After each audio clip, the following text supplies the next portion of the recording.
से मुज़ाकरात हो चुके हैं मुल्क पाक दुनिया के कई जगहों में, कई ममालिक में, कई कैपिटल्स में अमेरिका और ईरान के दरमियान कई दहाइयों पर मुहित मुज़ाकरात। कुछ मुज़ाकरात कामयाब भी रहे, कुछ नाकाम भी हुए। तो इस्लामाबाद मुज़ाकरात किस तरह से मुख्तलिफ हैं? और इन मुज़ाकरात से तवक्को क्या रखनी चाहिए? क्या कोई सॉलिड मुआहिदा अमेरिका और ईरान के दरमियान जन्म ले सकता है? क्या ये उस मुआहिदे की एक्सटेंशन हो सकता है जो कि गुज़श्ता साल अवाखिर में हो रहा था, या ये एक नए सिरे से कोई मुआहिदा होगा? बिकॉज़ सूरत-ए-हाल बहुत तब्दील हो गई है, एक न्यू वर्ल्ड ऑर्डर आ चुका है। ईरान आबनाए हॉर्मुज़ पे उस तरह से कंट्रोल हासिल कर चुका है जो पहले नहीं था। अमेरिका की सिचुएशन डिफरेंट है, इसराइल की सिचुएशन डिफरेंट है। तो इस मुआहिदे के बारे में आपकी आपकी राय क्या है? जी, आपने बिल्कुल दुरुस्त कहा कि 40 दिन की जंग ने नई हकीकतों को जन्म दिया है। पहली हकीकत ये है कि अमेरिका, ये कहना बिल्कुल दुरुस्त नहीं होगा कि जी अमेरिका जो है उसपे शिकस्त हो गई।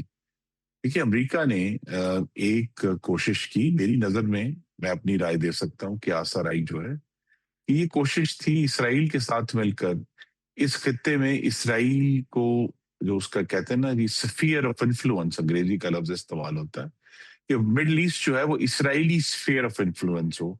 जिस तरह अमेरिका का भी ये ख्याल है कि ईस्ट एशिया है वो चाइना का स्फीयर ऑफ इन्फ्लुएंस है, और यूरोप जो है वो रशिया का स्फीयर ऑफ इन्फ्लुएंस है। तो इसी तरह जो है वो इस खित्ते में उनकी कोशिश ये थी कि वो इसराइल को कायम करें, लेकिन वो उसमें सिर्फ जो लिमिटेड इन्वॉल्वमेंट थी अमेरिका की, उसमें वो नाकाम हुए हैं। और ये बात वाज़ेह हुई है कि ये इशू के क्या अमेरिका जो है अपने जहाज़ और अपने जो फौजी हैं, वो कमिट करने के लिए तैयार है आबना हुर्मुज़ खोलने के लिए? सवाल का जवाब आ गया कि नहीं तैयार। उन्होंने कहा दूसरे मुल्कों को हमें तो तेल नहीं चाहिए वहाँ से, जिसको चाहिए वो जाके खोल ले। तो इस किस्म की जब एक नई रियलिटी क्रिएट हुई है, ये भी हैरान-कुन है कि 27 फरवरी तक तो आबनाए हुर्मुज़ हर लिहाज से खुली थी, और उसकी खुले रहने की वजह ये थी कि सबका ये ख्याल था कि अमेरिका जो है, जिसे अगेन पॉलिटिकल साइंस का लफ्ज़ है, फ्रीडम ऑफ नेविगेशन, उसको सिक्योर करेगा अपनी ताकत के ज़रिए। अब ये क्लियर है हुँ। कि अमेरिका ये करने के लिए तैयार नहीं है, तो लिहाज़ा वहाँ एक नई रियलिटी क्रिएट होगी। एक और जो नई रियलिटी क्रिएट हुई है कि अब सिर्फ मिडल ईस्ट से तेल और गैस नहीं निकलता, वहाँ से और बड़े जो नॉन एनर्जी एक्सपोर्ट्स हैं, हीलियम है, सल्फर है, यूरिया खाद है, पॉलीप्रोपिलीन है, पॉलीइथाइलीन है। तो बहुत सारे इस तरह के नॉन एनर्जी केमिकल्स जो हैं, जो दुनिया की मईशत को चलाने के लिए इंतहाई अहम है। सल्फर निकलता है, जो टेन इंडस्ट्री में बहुत इस्तेमाल होता है।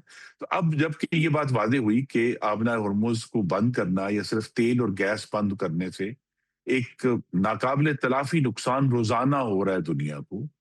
ये गालिबन किसी के सोच में नहीं था कि ये इतनी देर बंद रहेगा, या अमेरिका अलाउ करेगा कि इसको इतना बंद किया जाए।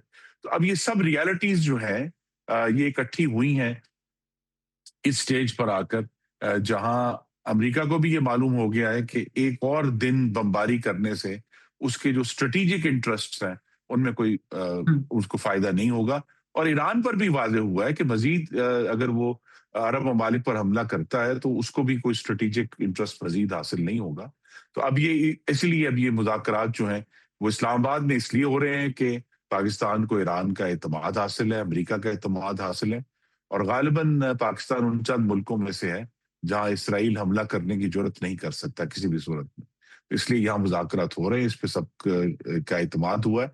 और इस पे एजेंडा नंबर 1 जो है वो आबनाए होर्मुज़ ही होगा, क्योंकि मईशत की बहाली, बैन अल-अक़वामी तजारत की बहाली जो है वो सबसे पहले एजेंडा है। उसके बाद बहुत सारे इश्यूज के साथ जुड़े हुए हैं। ईरान की सैंक्शंस का इशू है, ईरान के जो है वो न्यूक्लियर मटीरियल का इशू है, मिसाइल्स का इशू है, और उसी तरह दूसरी तरफ जो है वो अरब मुल्कों की भी डिमांड है कि गारंटी दी जाए कि ईरान हमला नहीं करेगा। ईरान की डिमांड है कि इसराइल और अमेरिका उस पर हमला नहीं करेंगे। तो इस सारे प्रोसेस में आई थिंक अगर कोई एक काला साया है तो इसराइल का है, कि जिस तरह उन्होंने लबनान पे एक बहुत ही भयानक हमला कल किया, जिसके नतीजे में सैकड़ों लबनानी शहीद हुए हैं और सैकड़ों मजीद जख्मी हुए हैं। तो इसराइल का जो रोल है और इसराइल की गारंटी जो है वो भी एक स्टिकिंग पॉइंट होगा इन मुज़ाकरात में।